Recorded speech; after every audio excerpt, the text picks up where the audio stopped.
as the Utah Jazz fall in Game 3 of the series to the LA Clippers. Kawhi Leonard and Paul George were both dominating as the Jazz unable to get defensive stops at any point in the game and fall to the Clippers tonight in Los Angeles. Final score of this one, 132-106. We'll talk about it coming up on POSTCAST. POSTCAST is brought to you by our friends at Grip 6 Belts. Ron, how was your package? I forgot to open up on, do like a reveal. You got socks. You got a cool wallet. You belts.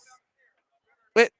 Oh, yeah. Let's make sure you can hear, Ron. Say that again. Hello. I got belts there as well.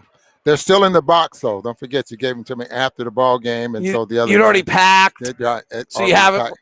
So. You know what? Like, though I went to lunch today with a lockdown host. He had his Grip 6 belt on, so you'll join. All right. We do not have video today for some reason. I'm not quite sure what's going on with my computer, but didn't have it on Zoom earlier today as well. So feel free to get your questions in. We're live on Periscope, Facebook, Twitch, and everywhere else as the Jazz fall today to the Clippers. And let's start. The obvious topic to start is what the Clippers did defensively that fueled them offensively. But I actually just want to start on the defensive end because the storyline for most people be Tyronn Lue's adjustment and switching and doing that. I don't think that's a fair representation of the story tonight. Story tonight is what they did offensively and why we couldn't get defensive stops. The duel of Leonard and Kawhi took 48 of their 89 You mean shots. The duel of Kawhi and Paul George? And Paul George. Yes. Did I say one Kawhi person? and Leonard. He was actually that good. You might have thought he was two at times. They took 48 of their 89 shots. So, and they were hot, and they played well. So I thought the defense of the Jazz wasn't really that bad early in the ball game. It was just the fact that they couldn't score. I mean, they couldn't separate themselves. But defensively, the Jazz are always going to be good. But that offense with those two guys was just probably unstoppable. And as you mentioned, that was probably one of the better ball games Paul George has played against us so far. And let's remember some things. When the Clippers went small during the regular season, that's in fact the truth. Their offense was absolutely amazing. Their small ball offense this year had an offensive rating of 131. The best offense in the NBA was about a 118 this year. So when they've gone small, they are seemingly unguardable. And that's actually what happened. But what's interesting, Ron, is they really didn't run much of anything. No, and it went right back to what I've been watching on TV. And I think I've mentioned this to you many, many times, that they just don't run anything. They just rely on Kawhi to make plays, Paul George to make plays, and Morris sits in the corner and waits for him to get him the basketball. But Reggie Jackson, every now and then will have a big game, even though he's been shooting the three very, very well. But they just don't run anything. But, this is the way they played all season long. And for the most part, David, they end up winning, 47 games playing that way. And so, I mean, they had a pretty good pick and roll game during this regular season. They're just not going to run it because they don't want to involve Rudy in the pick and roll at this point. And the Jazz are switching on the outside. So they're just going one-on-one and taking, unless they want to try to get a mismatch. They went at Donovan a good deal tonight with some small pick and rolls. But here's the only concerning thing. Because they're not running anything, this isn't that complicated. They're literally sitting there and going, sorry to laugh, I'll explain later. One-on-one, and then Rudy comes to help, and that leaves somebody open for three. They played all of tonight. They played 35 of the 48 minutes small. They only played 13 minutes all night long with a center on the floor. And so playing that small really means that the Jazz have to figure out how they're going to guard this dribble penetration, bring Rudy over, and then once Rudy's over, they kick three. It's what Tyler said before the game. When Derek Favors in the game, we're going to run pick and roll, we're going to attack the rim. When Rudy's in the floor, we're going to drive, and we're going to kick out the three-point shooters. Yeah, that small lineup did not work in Salt Lake City. We'll have to wait and see what happens in Game 4, but they got a lot out of it tonight. And just think about this. It was Reggie Jackson, not Morris, that really made some big buckets. And,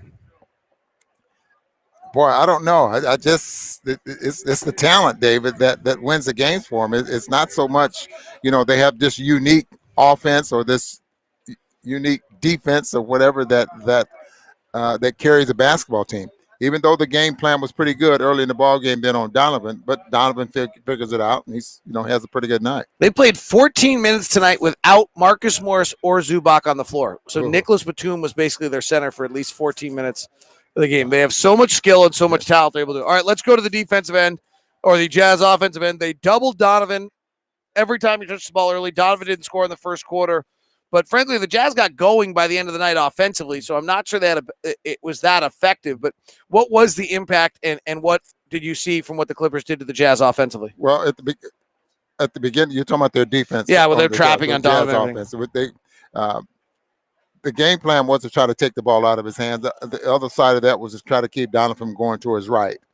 And until Donovan started rejecting the screen sometimes, then he ended up having a pretty good night. But it was a good game plan to start the ball game off, to make the Jazz make some adjustments, make them play in the short clock. The Jazz just couldn't get it going because of that.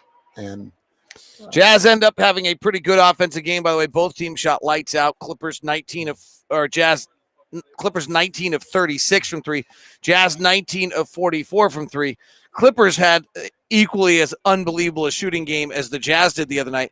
It is worth noting, at least in game two, and I think tonight as well, the Clippers are getting better shots than the Jazz are getting in this series. Their shot quality is better than the Jazz. All right, let's go to some of your questions and see what everyone has to say. Our chat rooms are open on Twitter, YouTube, Facebook as well. I am aware that our video is not working. Question coming in from Avid Dog Petter. Glad to know that you have someone to comfort you after this loss. Glad to have you call the game in LA. We were as well. Favors minutes seemed not to go well. What happened on defense? Well, they just attacked Favors. That's all it is. And then they were able to drive around him as well. So, and like I said during the course of the basketball game, I wish the Jazz would figure out a way when Favors is on the floor to use a different defense. Have to look into that. Yeah. Gobert needs his touches. Let's just say when he doesn't get his touches, his defense is less impactful. Jazz abandoned the pick and roll with Ingles and Gobert and Ingles and Favors. They're switching everything small, so your pick and roll doesn't work because they just switch and stay with Rudy. Is there any, and you're not going to run post-ups to Rudy, so is there any way to get Rudy touches in this game? Well, what they were doing, I mean, I thought that, every time the Jazz was trying to bring a pick and roll, they were bringing another defender over to Donovan. And with the way they were playing, it played right into their hands. Now, I'm sure Quinn will figure out something. And if Rudy was a threat in the middle of the floor where he could flash in the middle of the floor with that double team, and then he can make some passes out of that, then, that would be something different. But we'll have to see what Quinn comes up with. I mean, without me being able to watch film and try to come up with something, it's kind of hard for me to say. Well, I'll be watching and I'll report to you. You'll get your long text messages from me while I start watching film. Paul wants to know, what do you think needs to change for the Jazz to win game 4? I don't think, they'll make some adjustments as far as how the Clippers defended them. What needs to change, what needs to happen, and Donovan's got to be healthy. That's for sure. Conley would love to have him healthy there as well. But I don't know. Defensively, just being able to keep Paul George and Kawhi Leonard's shooting percentage down, maybe it's something like that. But I don't know. It's going to be a tough to win. Sure, it's two best teams in the NBA in the regular season. Statistically, It's not going to be easy. Yeah. In regards to all of us waiting for Mike Conley, I 100% understand why we keep listing him as questionable, which makes you think maybe tonight's the night. It does seem as though we're on the same trajectory of what we have had with Mike Conley every single time he's had a hamstring injury, which has been a minimum of 14 days. I would kind of suggest going back to Game 5 of the Memphis series, tracking out 14 days and emotionally not preparing yourself for any time sooner than that. I don't know anything. I'm just saying this. And then at that point, kind of hoping, but I think us hoping every night that we're going to get Mike Conley back in the way it's being talked about is probably not the healthiest thing for our fans. I don't know if it's great for our players. Hopefully our players have more concrete understanding of when they actually are going to get Mike Conley.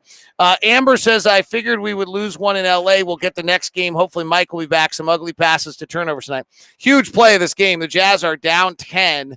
they have the basketball on a fast break. They're making a little bit of a rally and a run, and you kind of had a feeling if they hit a three there, the Clippers, for a weird reason, with all their talent, has not been a good clutch team all season long. And the George Niang tries to throw a skip pass over the top of the defense, and it turns into a turnover. They then turn it over again on the next possession, and that was kind of all she wrote for the night. Well, he had two of them there. He had two of them, yeah. Daniel says, Clips played like they needed this game. The Jazz did not. That's all there was to it. Get them Monday. We're fine. Go Jazz. Well, I think that, you know what? The Clippers did need it. Like, what would have happened to the Clippers franchise if they lost tonight is an incredible concept. I think I saw a number, David, where the team that has lost their first two ball games on the road are like 14 and 44 and 200 or something like that. Oh, to win the series? Yeah. Yeah, it's hard to go. I mean, we only have to win 2 out of 5. Now we have to win 2 out of 4. Yeah. Jazz better hope they didn't give PG the confidence he's had all year. This series is far from over.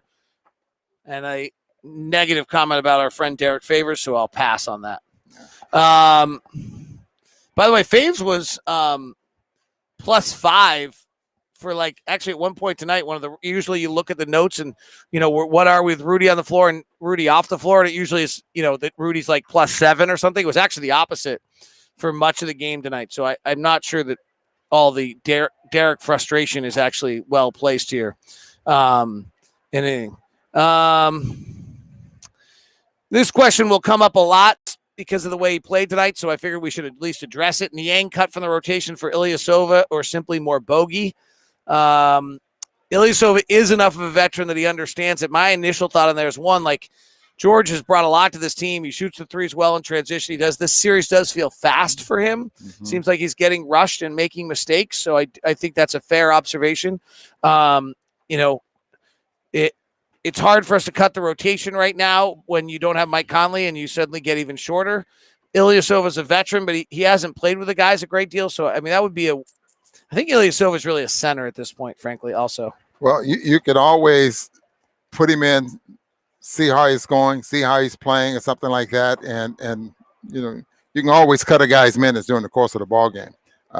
If that's what you choose to do. But, he's been so valuable to this team. Sure enough, he had a couple of turnovers, did not make a shot. The game was a little fast for him, I thought, tonight. But I don't think he just cut his minutes right now. I would agree. Yeah. All right, that is POSTCAST. Good questions all the way aboard. Love the insight, and we'll try to address the things you guys wanted to know. We'll be back with you Monday from Los Angeles. This is